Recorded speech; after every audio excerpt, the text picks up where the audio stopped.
et on s'occupera du reste. À présent, on va parler des seniors. Un marché difficilement associable comme ça à première vue avec les nouvelles technologies. Et pourtant, ils sont de plus en plus nombreux, des papis-mamies à tweeter, à avoir des comptes Facebook, à envoyer des mails. Et oui, non, mais surtout, on est devant des technologies qui évoluent très vite. Mais est-ce que vous connaissez la population de gens de plus de 60 ans en France? C'est énorme, 2012-2013. ça doit être... On est actuellement à 24... Non, pas 50. 50%, c'est avant 60 ans. Mais on est à 24% Attends, à peu je près. le fais taire. Merci, Attends Michel. le jingle, Donc, Michel. Voilà, il attend le jingle. Place aux nouvelles technologies.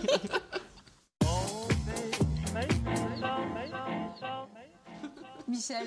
Trop tôt.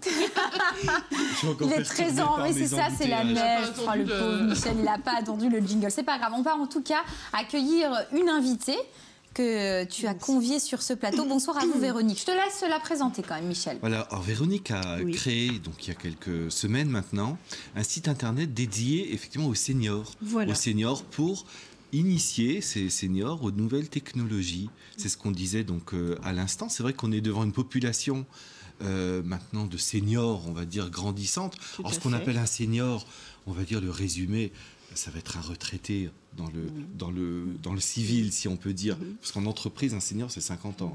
Oui, c'est vrai. Bon, attention, voilà. C'est vrai que les seniors, quand on décrit ce senior, aujourd'hui, les seniors, ils font plein de choses. Ils partent en vacances, ils sont en retraite, ils profitent de ça pour faire tout un tas de choses et se mettre donc... Voilà, et on n'arrête pas de le dire, c'est une population, effectivement, déjà qui grossit, comme je disais, qui représente actuellement pratiquement 25% de la population, donc des plus de 60 ans, et qui est de plus en plus en forme, enfin, c'est ce qu'on n'arrête pas de répéter, et qui s'intéresse de plus en plus, donc qui a une activité maintenant de plus en plus grande, quoi, une curiosité face au monde, forcément. Tout à fait. Et en général, ils profitent de la retraite pour foncer s'acheter l'ordinateur qu'ils n'ont jamais pu ni eu le temps d'acheter.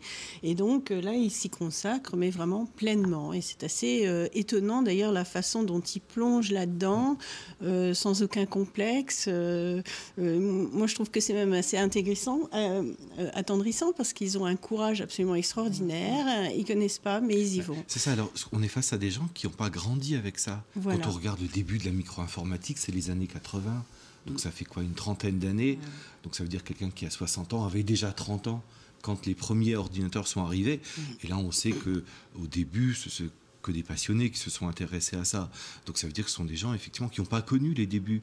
Et il y a une crainte par rapport à ces nouvelles technologies, on le voit bien. Maintenant, nos enfants ont tellement l'habitude de manipuler les claviers, les tablettes. Il n'y a pas cette crainte qu'ont les plus âgés.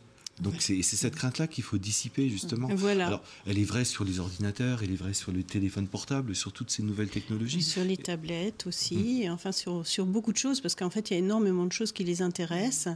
Et donc vous, Véronique, vous les guidez dans tout ça, c'est ça? Vous donnez des cours pour les seniors, pour pouvoir les guider et utiliser, je dirais, au mieux l'outil informatique. Quelles sont les principales demandes? Ils viennent vous voir pourquoi?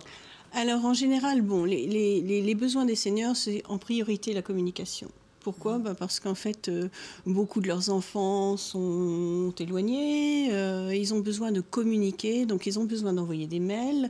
Il y a les copains qui envoient des PowerPoint, qui envoient des trucs rigolos, des petites vidéos marrantes et tout. Donc là, ils ont besoin d'envoyer, de recevoir des mails. Donc ils ont déjà, premièrement, besoin de savoir comment utiliser. Voilà. Après, ils ont aussi des besoins, par exemple, installer un Skype, pour pouvoir voir les petits-enfants qui sont aux États-Unis. Enfin bon, ils ont besoin de ce genre de choses. Vraiment beaucoup de communication. Et puis après, ils vont beaucoup gérer aussi tout ce qui est photo. Parce qu'en fait, c'est quoi? C'est la famille, c'est ce qui va les rattacher à la famille. Donc, il y a les photos des bons événements. On va vouloir aussi offrir pour les 18 ans du petit-fils un album complet de ses tout premiers biberons jusqu'à voilà. Donc, en fait, il y a tout cet aspect de collection d'images qui est très, très important pour eux. Donc, vous les guidez. Il faut compter 30 € à peu près pour une heure au quotidien de Véronique pour pouvoir se faire guider et aider. Et il y a un site internet sur lequel on peut retrouver tous les éléments, c'est papiclickmaminette.com. Le titre, il est top. Ça, je tenais à vous le dire, Véronique, parce que voilà, c'est vraiment tout mignon, tout charmant.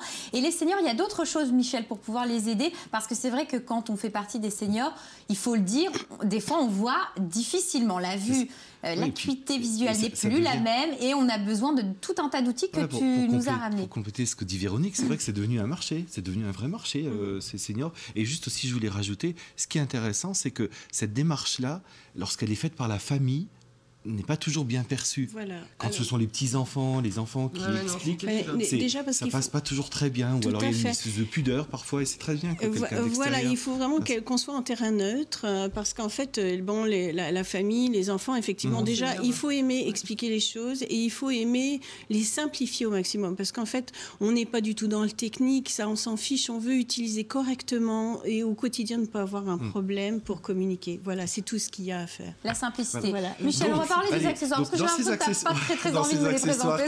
Qui sortent. Alors c'est vrai qu'il y a toute une gamme de produits qui sortent maintenant pour les seniors, les personnes même un peu plus âgées. Par exemple, on fait des gros GSM maintenant. Des GSM avec des toutes grosses touches. Je cherche ma caméra.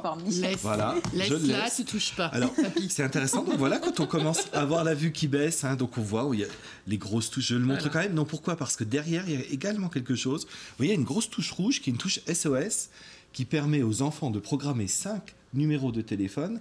Et lorsqu'on appuie sur la touche ça appelle voilà, les 5 numéros. Il y a une grosse étiquette qu'on peut mettre derrière. Ça envoie un SMS. Aux 5 personnes qu'on programme au secours, ça ne va pas. Non, je crois que tu prends mal ton téléphone, tu appuies sans faire il faut appuyer quand même déjà. Oui, c'est quand même une roue de secours. En cas de Donc, chute ou de problème, c'est vrai que ça peut être un bon moyen d'alerter. Ce sont des produits dédiés maintenant pour ça. Idem pour le clavier. Alors vous voyez, quand on a... Je n'y touche pas. Voilà. Il faut un peu l'incliner, Michel, comme ça, regarde. Quand on a la vue comme ça qui baisse, alors ça, c'est génial. Un clavier avec des toutes grosses touches. Donc on peut je cherche ma caméra, voilà. Donc ça c'est pas mal, oui. En plus il s'allume, il est lumineux, c'est très très bien. Annie, elle me prend mon clavier. Non, on a le réalisateur qui est en train de péter un plomb. On voit que les touches sont grosses. Les grosses touches.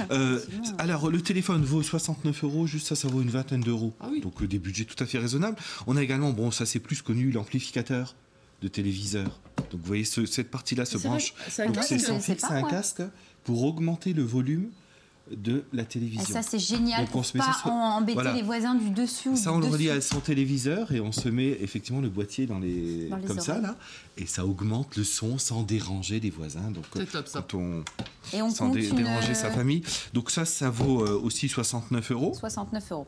Et enfin quand on a on dévie un peu, mais quand on a à la fois la vue qui baisse et Pourquoi tu me regardes? non, je parle aussi. Il y a aussi ce genre d'accessoire qui est la montre, par exemple, avec des grosses... pour être toujours à l'heure. Enfin, Michel, quand on est en retraite, en général, l'heure, on est cool. Écoute, ce qui est original, c'est que... On est un peu à la bourre, alors ça veut dire. Donc ça veut dire qu'elle donne également, elle prononce l'heure quand on a un petit peu de mal à lire.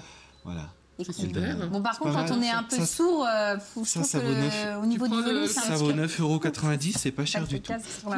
Merci Michel pour tous ces éléments sur les seniors qui nous a bien aidés. Et c'était bien, c'était un beau challenge. Seniors, nouvelles technologies, beau challenge. Moi, je trouve que c'était une belle rubrique. Et on remercie la société Perle pour ses accessoires à Célestat, donc pas loin de chez nous, pour nous avoir prêté tous ces joyaux, ces articles. Merci à eux. Et on me remercie mais Véronique, on la remerciera après parce que vous restez avec nous jusqu'à la fin de l'émission, Véronique. Oui.